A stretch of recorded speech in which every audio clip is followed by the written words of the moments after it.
Hey everybody, welcome to the next episode of the Why Project. Today we are here with Mr. Sutton. Hello. Well, let's just dive right in. So the first question we always ask is, what's your why? Why did you become a teacher, and what motivates you to keep coming back every day? Oh man, why did I become a teacher? Well, it was a little roundabout. I mean, I went straight into college and then went into teaching. But when I went to college, I told my parents I wanted to be a rock star, uh, and they said, "That's fine, Doug, but maybe you want to have a little backup plan." So music, I wanted to do music. I knew that, and then decided music education was a good plan. Did I like kids? I don't know. I was a kid. I was a senior in high school, so how can I know if I liked working with kids? So I knew I liked music, so I went to music school up at Western, um, and education was a really good choice. And then I was a counselor at a couple of summer camps, a couple summers, and summer music camps, and I had a blast helping kids do things at that point. So it was a good thing. And then major in music education. Of course, I loved being in band, so being a band director made all the sense in the world. And so I went through that program in college. Um, and so now that I'm in the job, I I love kids. I mean, it's so much fun. I love watching their music grow. It's such a different thing um, than their other subjects in that they get to be creative. Number one, they're choosing to be there, which helps a lot. Um, but they come in, and the first time they play an instrument, they sound really not very good, and but it's only growing from there. It's only a growth point from there, and then they get to do things that end up, when they end up in the Mountaineer Band or the jazz band, and the level of music that they play and the types of things they get to get involved in are, it's just such a good connection. Um, uh, it's just such when you can see everyone starts at the beginning, and then you reach as high as you choose to work for. Mm-hmm. So I just love watching that growth. I love being able to work with students for 6 years. A lot of them I worked for 6 years. So yeah, it's great. That's super cool. It's been fun to my brothers had you as their band teacher, so it's been fun to be like, there's Mr. Sutton, and then I got for 6 years, and then now to have some of my students have you it's been really cool. And you're right, you build those connections, and I think it's really cool. You almost get to experience what a kindergarten teacher experiences with seeing students learn how to read. You get to see that positive growth and those students who just really want to be there and show up.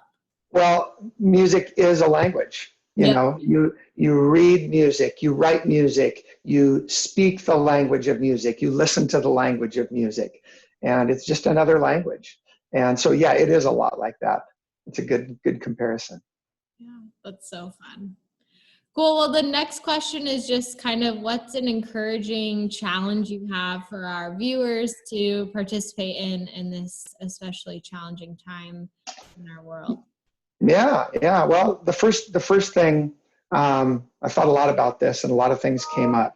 But if we can dial it down to a couple things. Number one, it's all new for all of us, and the amount of stress on everybody is kind of enormous. I don't know how much stress the kids are feeling. I'm sure seniors are feeling stressed. I'm sure the underclass are feeling like, what's going to happen with my credits and all that type of stuff. And I get that, and I don't have answers, except that almost everyone in the country is probably in the same boat as you. So we'll figure this out. They're not going to say, well, no one's going to college because you didn't finish these classes. They just have to. It's going to look a little different as to how that works, but it will still work. But the stresses on the students. It's not just the students. Don't forget your parents. your parents, some of them might be laid off. A lot of people are laid off right now. Where's the next paycheck coming from? How are we putting food on the table? All that type of stuff. Give them some grace. Students need to give them some grace at this point, as best you possibly can.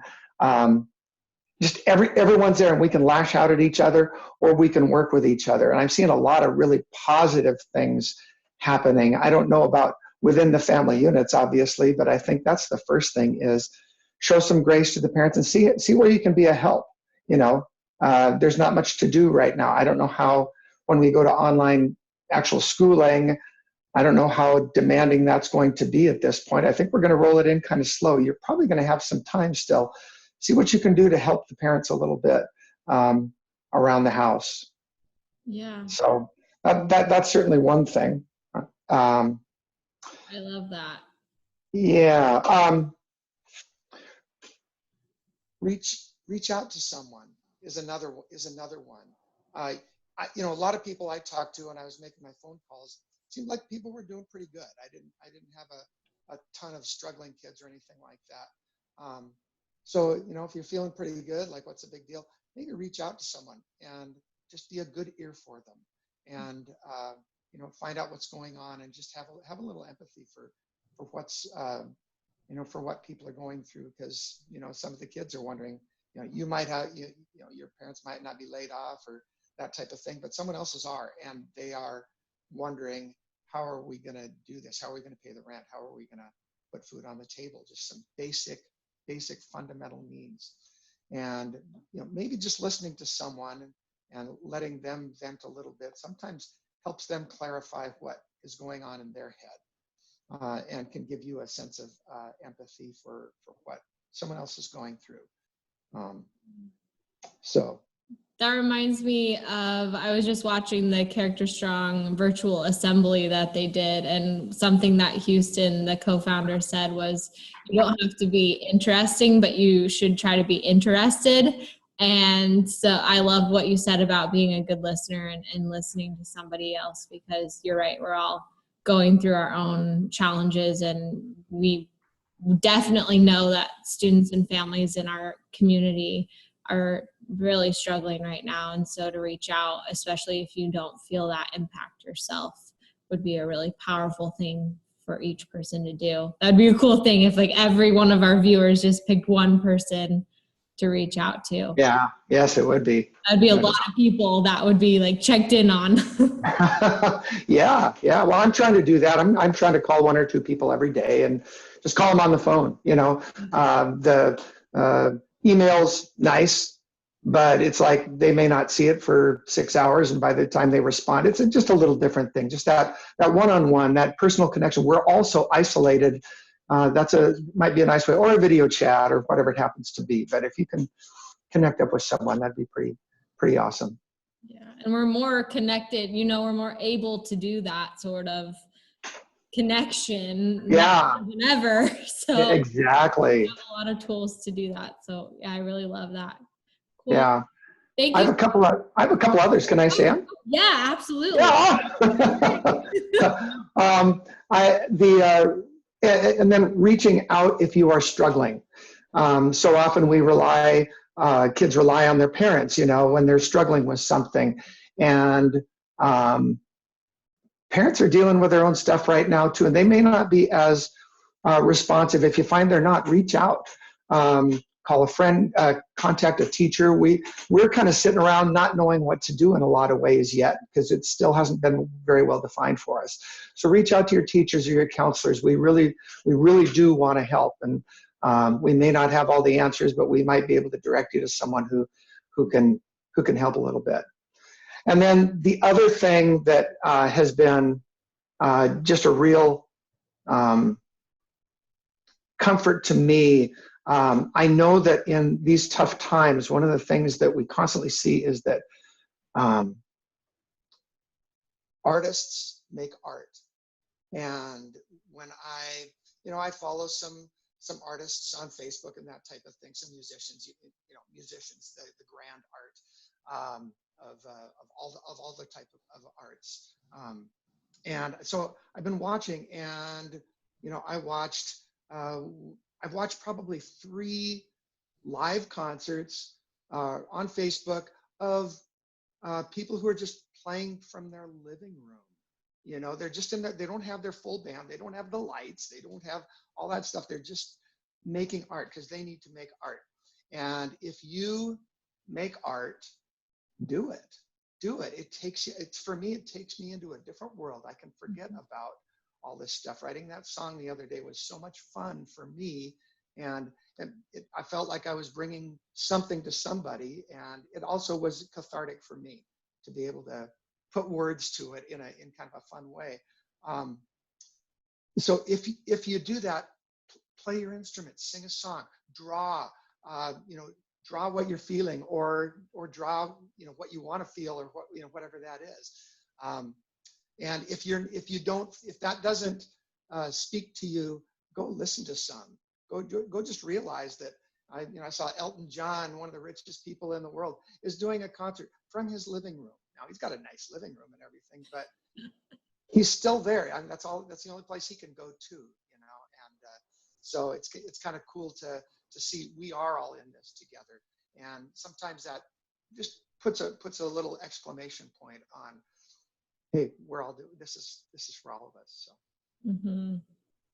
those are some really cool ideas. Good. I'm done now, by the way.